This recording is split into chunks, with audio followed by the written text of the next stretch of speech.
पारशिवनीचं राजकारण तापलं आहे आणि तुम्ही भाजपचे प्रबळ दावेदार होते नगराध्यक्षपदाचे. असे असताना सुद्धा काँग्रेसच्या एका नेत्याने शिंदे सेनेत प्रवेश केला आणि आशिष जयस्वालजी त्यांना तिकीट देणार आहे. काय तुम्ही बंडखोरी करणार आहे का? काय यावर तुमचं मत आहे? पार्टीने, मी महिला भाजपा अध्यक्ष आहे आणि पार्टीमध्ये सातत्याने काम करत आहे, तरी आपल्या नावाचा विचार अजूनपर्यंत झालेला नाही. त्यानंतर आपण पाहू. भट साहेबांनी तुम्ही संघटन वाढवलेलं आहे, भाजप संघटन वाढवलेलं आहे. असं असताना सुद्धा एका काँग्रेसच्या नेता अलीकडे शिंदे सेनेत प्रवेश करतोय आणि तो प्रबळ तिकिटीचा दावेदार आहे. असं बोललं जातं युती झालेली आहे भाजप शिंदे सेनेची. हो, ते मी ऐकलं आहे, युती झालेली आहे म्हणून. काय म्हणजे काय आपण ठरवलेलं आहे का की पारशिवनीच्या जनतेकरता आपण त्यांच्या सेवेकरता हे निवडणूक लढणार? पारशिवनीच्या जनतेसाठीच आपल्याला हे निवडणूक लढायची आहे. योग्य वेळी आपण योग्य पाऊल उचलू शकतो. म्हणजे पारशिवनीच्या जनतेकरता तुम्हाला वेळ राहिलं तरी तुम्ही निवडणुकीच्या रिंगणात उतरणार? हो. बट साहेब, तुम्ही संघटन वाढवलेलं आहे, तुम्ही भाजप पारशिवनीमध्ये वाढवलेली आहे आणि मोठ्या प्रमाणामध्ये भाजपचा विस्तार झालेला आहे. असं असताना सुद्धा अलीकडे एका काँग्रेसचा नेता शिंदे सेनेत येतो आणि तो तिकिटीची दावेदारी करतो आहे. अशा वेळेस तुमच्यासारख्या ज्या कार्यकर्त्यांची मेहनत घेतलेली आहे आणि अलीकडे गडकरी साहेबांनी कडमेश्वरच्या कार्यक्रमामध्ये बोललं आहे तर जुने कार्यकर्त्यांना सन्मान द्या असं बावनकुळे साहेबांना असं बोललेलं आहे. अशा वेळेस तुमचं यावरती काय मत आहे? 2018ला आम्ही जेव्हा काँग्रेस पक्षामध्येच होतो तेव्हा राष्ट्रवादीमध्ये आपले डोंकीजी होते आणि राहुल काँग्रेस पक्षाने त्यांना परत काँग्रेस पक्षामध्ये घेऊन त्यांना उमेदवारी दिली आणि आम्हाला तिथे अन्याय झाला, आमच्यावर न्याय नाही झाला म्हणून आम्ही भारतीय जनता पार्टी जॉईन केली. तिथे आम्हाला त्यांनी त्यावेळेस अध्यक्षपद नाही दिलं, पण नगराध्यक्षपद आणि उपाध्यक्षपद सांगून आमची म्हणजे आम्हाला एक आश्वस्त केलं.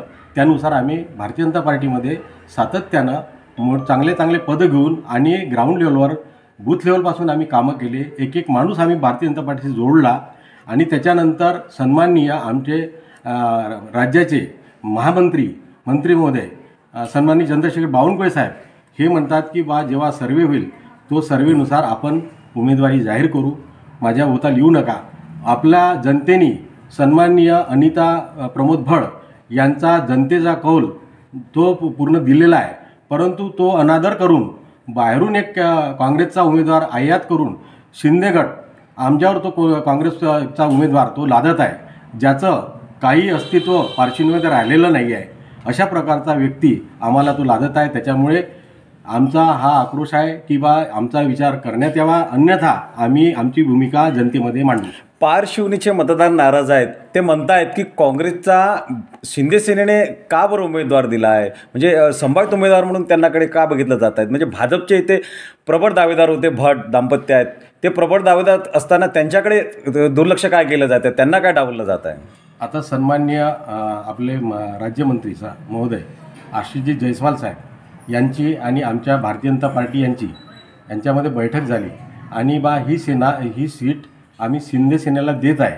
त्यानुसार सन्माननीय आशिषजी जयस्वाल साहेब यांनी आपले प्रकाशजी डोंकी काँग्रेसचे कॅन्डिडेट आयात करून त्यांना तिकीट उमेदवारी दिली आहे. ही सर्रास चुकीचं आहे. म्युच्युअल अंडरस्टँडिंग आहे अशा पद्धतीनं बोललं जातं. अशा वेळेस तुम्ही सुद्धा एक प्रबळ दावेदार झाले असतात, तुम्ही ही सीट्स निवडून आणून दिली असती असं वाटत नाही तुम्हाला? नक्कीच वाटते. आम्ही आपली जीवाची बाजी राहून आम्ही जे सातत्याने कार्य केलं, लोकांचं कार्य केलं, लोकांना जोडलं, तर त्याचं आम्हाला नक्कीच आपल्या पक्षाला त्याचं फळ मिळालं असतं. अशा पद्धतीचं बोललं जात आहे तुमच्या विरोधात अपप्रचार केला जात आहे की तुम्ही तिकीट मागतायत अशा पद्धतीचं. म्हणजे मी जनमताचा जो कौल आहे, जो सर्वे झाला आहे कर्नाटकच्या लोकांनी, जो पारशिवनीला येऊन जो सर्वे भारतीय जनता पार्टीने केला आहे, तो जो कौल आहे त्या कौल आणि जो सर्वे आहे त्या सर्वेच्या आधारे मी बोलत आहे. तुम्हाला केदार साहेबांचा सुद्धा कॉल आलेला होता, विविध पक्षांच्या नेत्यांचे कॉल आलेले होते की तुम्ही आमच्या सीट्सकडनं लढा म्हणून. अशा वेळेस काय आपली भूमिका राहणार पारशिवनी या जनतेकडे? नक्कीच मला कॉल आला, थोड्या वेळापूर्वीच कॉल आला. मी त्यांना सांगितलं की माझी पक्षात भूमिका आहे, मी पक्षात आहो, सध्या पक्ष काय करते याची मी वाट पाहतो. पण वेळ पडलं तर पारशिवनीच्या जनतेकरता तुम्ही निवडणूक रिंगणात राहणार का? तसा जर पक्षाने विचार नाही केला आणि आमच्यावर जो काँग्रेसचा आयात केलेला उमेदवार जर लादला तर सन्माननीय अनिता प्रमोद भट ह्या जनतेमध्ये उतरतील आणि अपक्ष उमेदवार म्हणून त्या लोकांना दाद मागतील, लोकांना मती मागतील.